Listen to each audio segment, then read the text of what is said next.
Hello everyone. I hope you all had a really great holiday season. I'm at my mom's house right now and it's just gorgeous outside. Oh, look at all the green. I love Oregon. So, I wanted to talk a little bit today about patterns and more specifically about how patterns in music mirror patterns in life. So I'm going to start off talking about melodies. And if you're not too familiar with how the structure of music works, I'll just explain a couple of things really quick. So we have these different components of music that we end up laying over each other, and that creates the music we know and love and listen to. And so the most basic and crucial component of music is rhythm. And if you ever listen to rap songs, those are usually actually only rhythm. And so they're going to have, more complex beats that lay over each other and like the rhythm of the words that end up interlocking to create something interesting. And they usually don't have melody or harmony unless there's singing or some notes in the background. So then melody and harmony. Melody is going to be like the main tune of the song, and that's going to be what gets stuck in your head, like twinkle twinkle little star, how I wonder what you are, or something else like that, the main part of the song. Excuse me. The harmony then is something that lays underneath that and is usually supporting to that, and will start to create chords, things that when you have two notes at the same time that you play them together. So or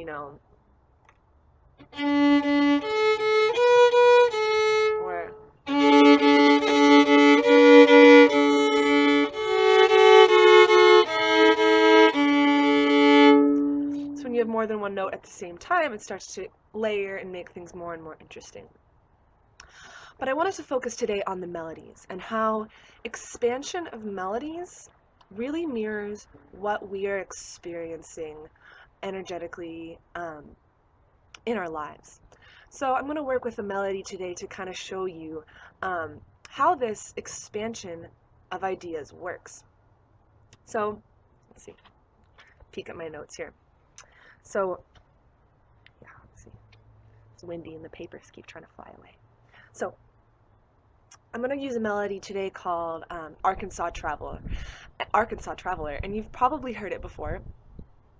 It's a kid's song, or it's been adapted to a kid's song. It was originally like a fiddle bluegrass tune. And if you've heard it as a kid's song, it goes, oh, I'm bringing home a baby bumblebee, won't my mama be so proud of me? I'm bringing home a baby bumblebee, ouch, it stung me. Right, probably sang that before, or at least heard it. So I'll play for you the bare bones of the melody. So this is going to be the very most basic form of this melody. There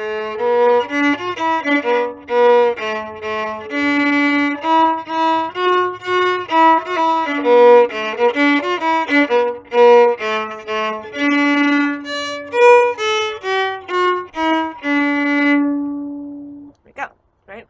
Beautiful, nice and simple, nice and clean, right? It's really great. So the next step of that melody is what I call expansion. And so what can then happen is you do this. See if you can hear the difference to what I just played. So say if I want to expand that melody, I'm going to go.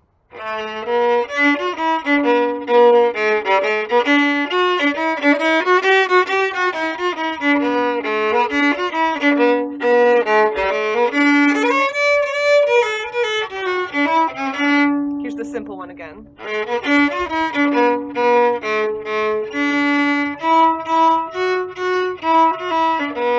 Versus.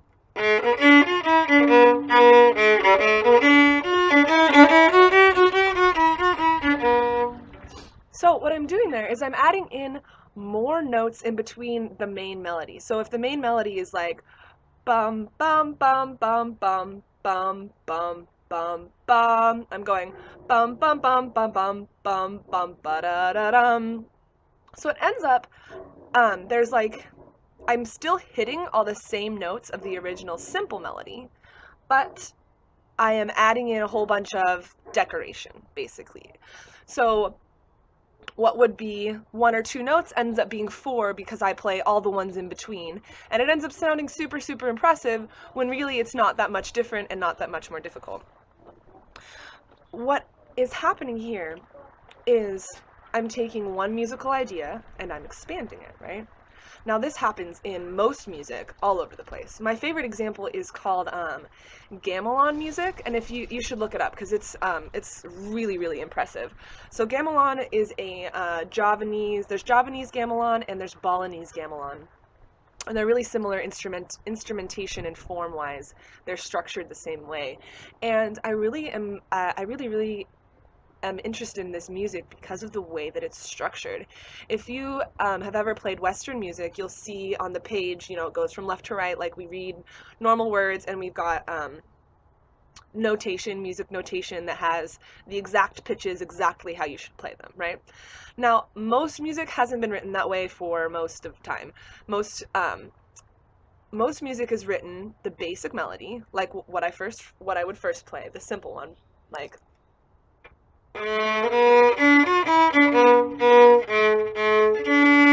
is what would be written down, but me as the fiddler could then be like, oh, well, I know how to elaborate, expand on that melody and make it cooler.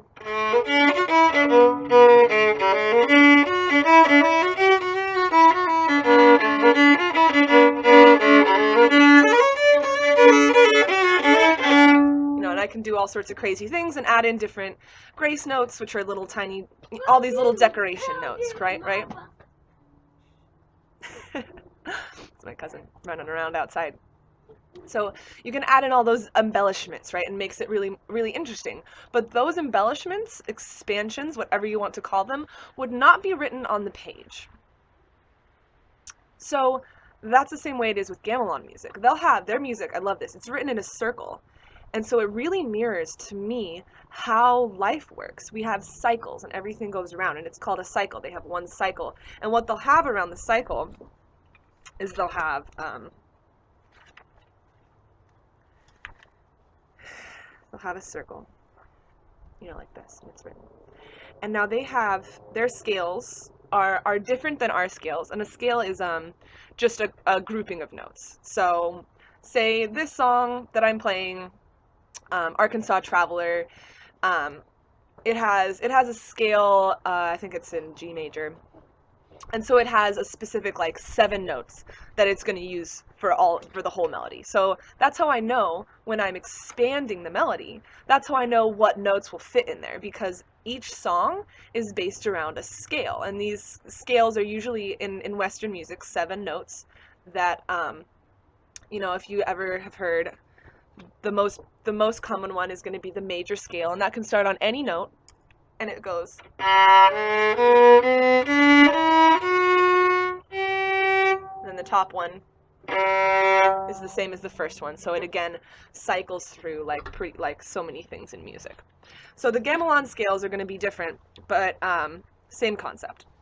So their music is going to be written like this.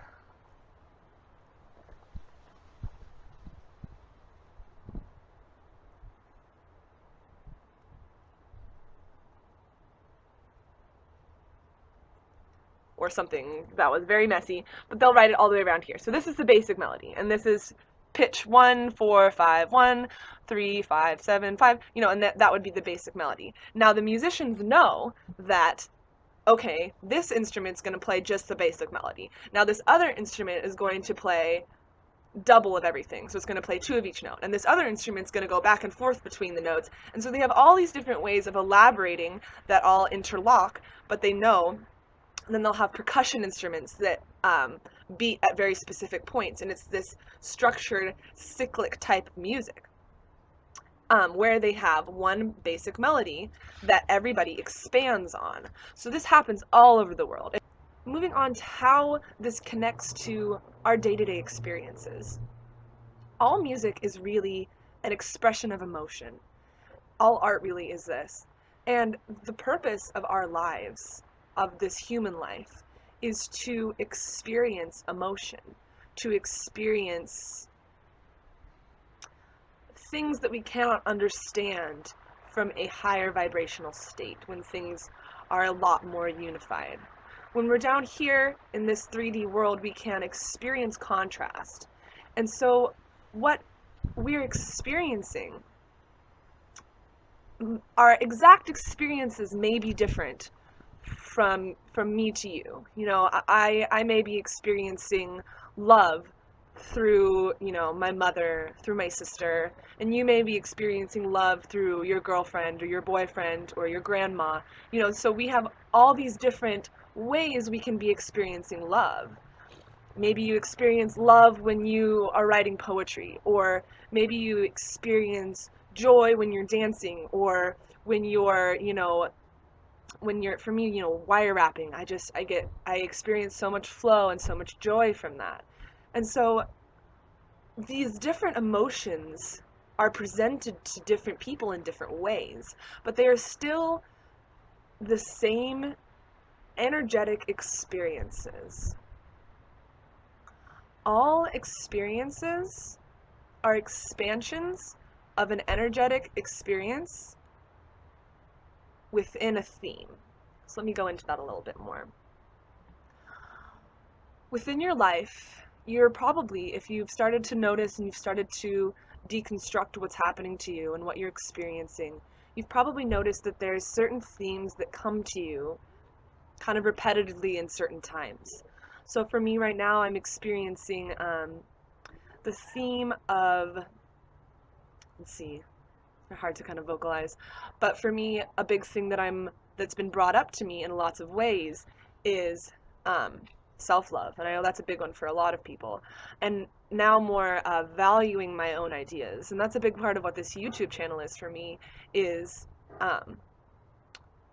giving credit to myself, and appreciating and respecting what comes into my mind, and giving myself an outlet to share it. And so that's a big thing for me right now. Everybody is going to have these different themes at different times. It's going to teach us eventually the same things. So all life is an expansion of emotional frames. So let's see, I wrote it even better than this. Yeah, so everything around you is a reflection of you within a particular theme. You know, everything that you experience is a reflection of you. The outside world isn't really real. It's just a what do we even call it? You know, it's a mirror. It's a mirror for you to understand what is going on internally. So the things that come up for you around your environment are trying to teach you something. They're trying to reflect something about yourself to you. And so that's why for me, the expansion of melodies mirrors the expansion of emotional frames. And so we're going to have things like joy. And this particular song, you know, this particular emotion, joy, is going to be elaborated on in a million different ways in a million different lives. And we're going to learn all these tiny little facets of how can I express joy here, and how can I express joy here, and how does joy feel in this scenario, and how does joy feel with this person? What are all these different facets of joy? There's a million ways to experience and express and delve into this emotion, right? Same thing for a melody. There's a million different ways I can play one thing, right? So we have Twinkle Little Star, everybody's favorite.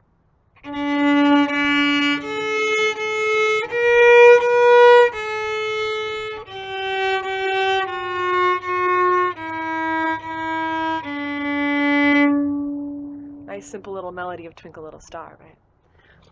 But that can be elaborated on in, again, a million different ways depending on who's doing it. What instrument are you playing?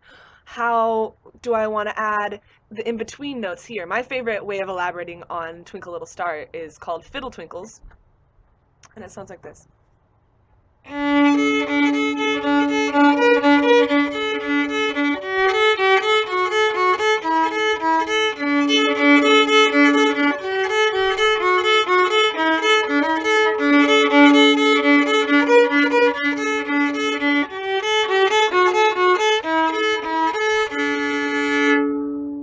almost doesn't sound like Twinkle Little Star anymore, right?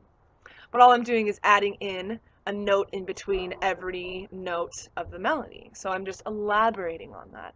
And that's all that any experience is. It's an elaboration on an emotional frame for you to better understand that particular emotion, which is what makes life so beautiful. It's just a learning opportunity for in every moment. It is an opportunity for you to learn more about yourself, for you to learn more about a particular emotion. So every time you hear a song or you feel an emotion, you are just compounding, expanding on the self's understanding of this particular emotional frame.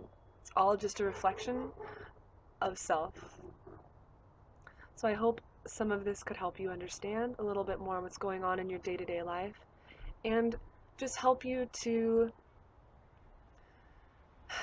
treat every emotion as a learning experience, because that's really what it's there for you to learn, for you to understand yourself better, and for you to be able to experience your emotions deeper.